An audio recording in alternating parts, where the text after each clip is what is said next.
अस्सलाम वालेकुम। In the last lecture we studied about the RBCs indices. वो आपको अच्छे से आने चाहिए ताकि आपको आगे जो है ना समझ आ सके।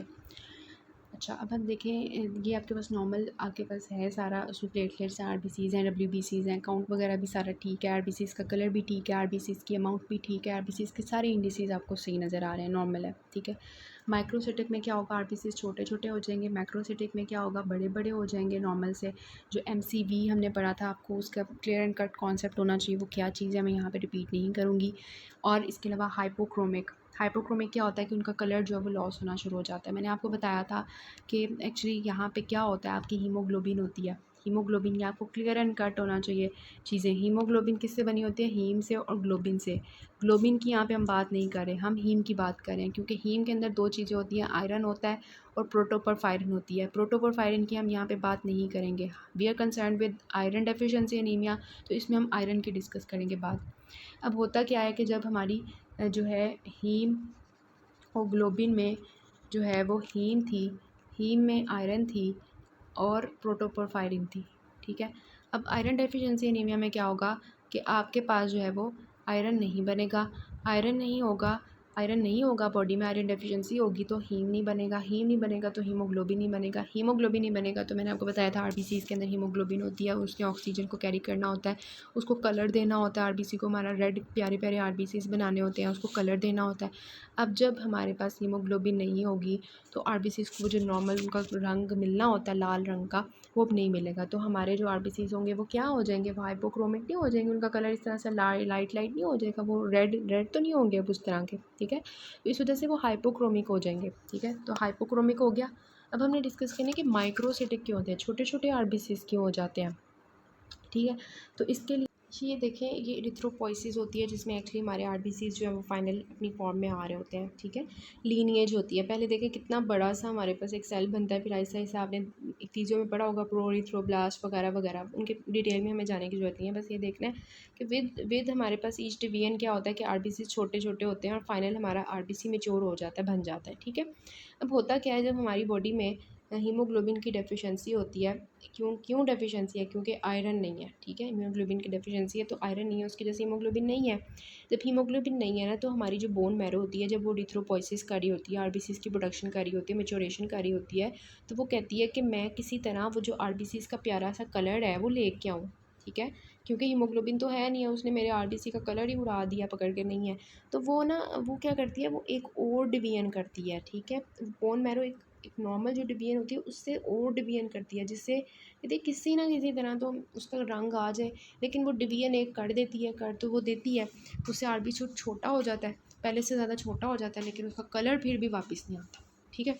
कलर फिर भी उसका एज सच जो है वो वापस नहीं आता, लेकिन लाने की वो कोशिश कर रहा होता है कि किसी तरह उसका लाल रंग आ जाए, प्यारे प्यारे आरबीसीज बन जाए, लेकिन ऊपर से वो छोटा भी हो जाता है आरबीसी उसकी एक और डिवीजन होने की वजह से। और वो इस वजह से हमें क्या होता है कि वो अब जो आयरन डेफिशिएंसी में जो आरबीसीज होते हैं ना, वो हमें नॉर्मल से छोटे नज़र आते हैं। तो यही कहानी है कि जिसकी वजह से माइक्रोसिटिक होंगे। आपको पता होना चाहिए why the RBCs are microcytic, because the bone marrow erythropoiesis is going through the extra division of the RBCs in which they are becoming small and as well as hypochromic। उनके अंदर haemoglobin नहीं है, colour उनका उड़ गया है, ऊपर से बोन मैरो ने एक और डिवीजन कर दी जिससे वो और छोटे छोटे हो गए, तो ये फाइनल फॉर्म आती है हमारे एनीमिया की, माइक्रोसिटिक हाइपोक्रोमिक एनीमिया की, ठीक है।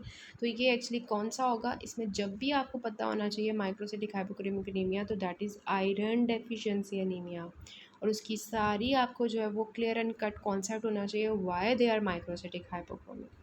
तो ये देखें कि शुरू में मैं आपको सारा इसका बता रही हूँ, ये नॉर्मल आपके आरबीसीज हैं, ठीक है। लेकिन यहाँ पे देखें इसका साइज़ थोड़ा सा ऐसे छोटे छोटे नहीं आपको हो गए, ये देखें छोटे छोटे हो गए, रंग भी उनका उड़ गया, ठीक है, कलर भी उड़ गया हुआ है उनका। तो ये हमारे पास आयरन डेफिशिएंसी एनीमिया का क्लियर एंड कट साइन है। और मैंने आपको ब्लड स्मीयर बनाना सिखाया था कि किस तरह से हम बनाते हैं, माइक्रोस्कोप के नीचे देखते हैं तो हमें इस तरह के आरबीसीज नज़र आते हैं। तो क्या होगा, नॉर्मल ब्लड आपका ऐसा होगा, आयरन डेफिशिएंसी में क्या होगा, एनीमिया जो हुआ होगा आयरन डेफिशिएंसी एनीमिया, उसमें आरबीसीज कम होंगे, छोटे छोटे होंगे, उनका कलर भी उड़ा होगा, ठीक है। This is again the normal blood.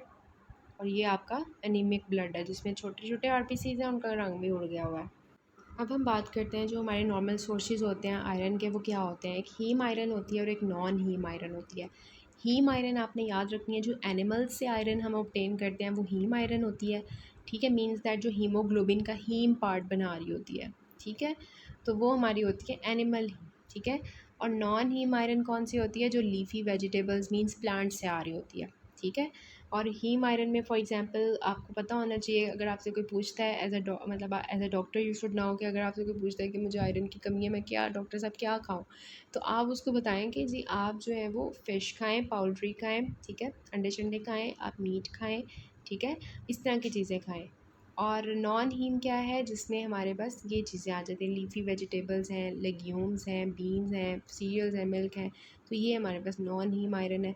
अब जो है क्या होता है, ये आयरन आपको क्या करवाती है, ये आपके एनीमिया को ट्रीट करती है, ये आपके आरबीसीज़ को बहुत प्यारा सा रखती है, रेड रेड रखती है, उनके अंदर ऑक्सीजन कैरी करवाती है, आयरन हो तो, ठीक है। हीमोग्लोबिन जो है उसको बूस्ट करती है, आपकी जो फटीग होती है उसको कम करती है, आपको एनर्जेटिक बनाती है आयरन, ठीक है, आपको एनर्जी देती है। इसके अलावा आपकी इम्यूनिटी को बूस्ट करती है, ठीक है। इस वजह से आजकल वो कहते हैं कि आयरन सप्लीमेंट्स लेने चाहिए हमें कोविड के, ताकि आपकी जो इम्यूनिटी है वो बूस्टअप हो जाए, आपकी कंसंट्रेशन इंप्रूव होती है, आप अच्छा याद कर सकते हो, आपकी मेमोरी अच्छी होती है, कंसंट्रेशन अच्छी होती है, ठीक है। आपकी जो स्लीप होती है वो बहुत मज़े की होती है, ठीक है, आपकी बहुत मज़े से आप आराम से सोते हो। लेकिन अगर आपके पास ये चीज़ें नहीं होगी, आप आयरन नहीं लोगे डाइट में, तो फिर आपके साथ ये होगा, आपको वही जो उसमें आप आराम से सो रहे थे, यहाँ पे आपसे सोया नहीं जाएगा।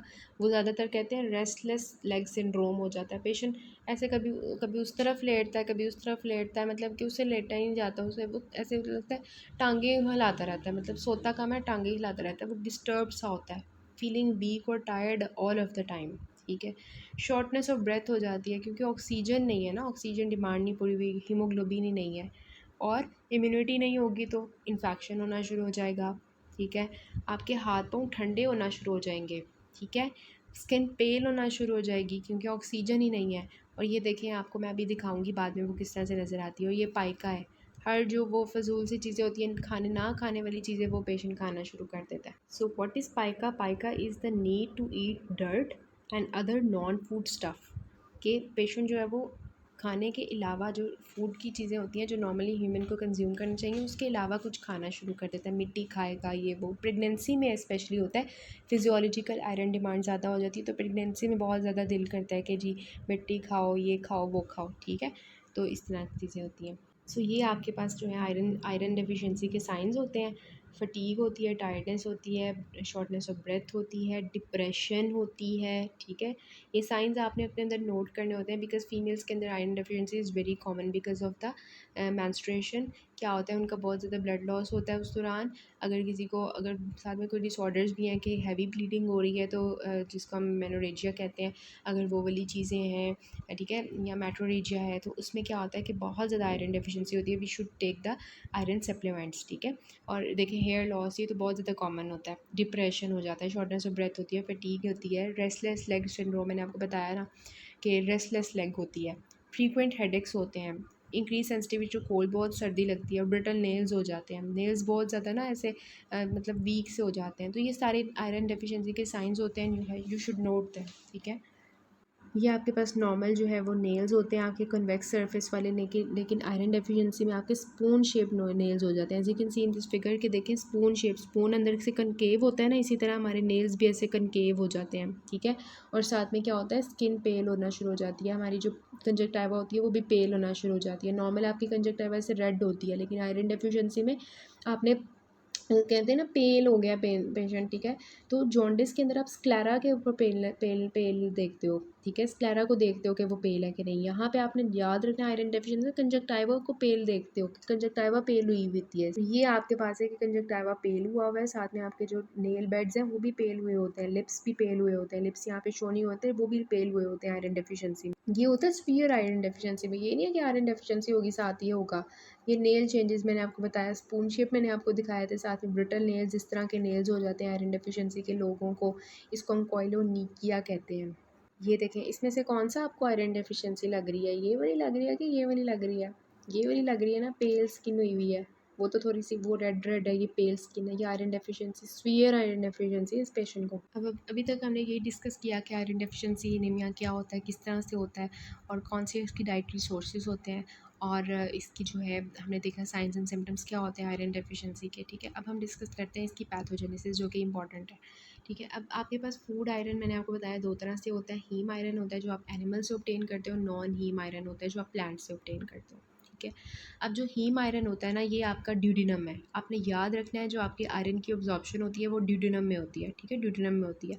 अब ये ड्यूडिनम में जो है यहाँ पे ल्यूमेन है ड्यूडिनम का, ठीक है, और ये एक्चुअली यहाँ पे होगा ब्लड, ठीक है, ब्लड प्लाज्मा, यहाँ पे आपको ब्लड दिखाया हुआ है, ठीक है। अब होगा क्या कि जो आपका हीम आयरन होगा ना, उसके उसके लिए आपके पास हीम ट्रांसपोर्टर होता है। पहले हम इसके एब्जॉर्प्शन के बारे में बात कर लेते हैं।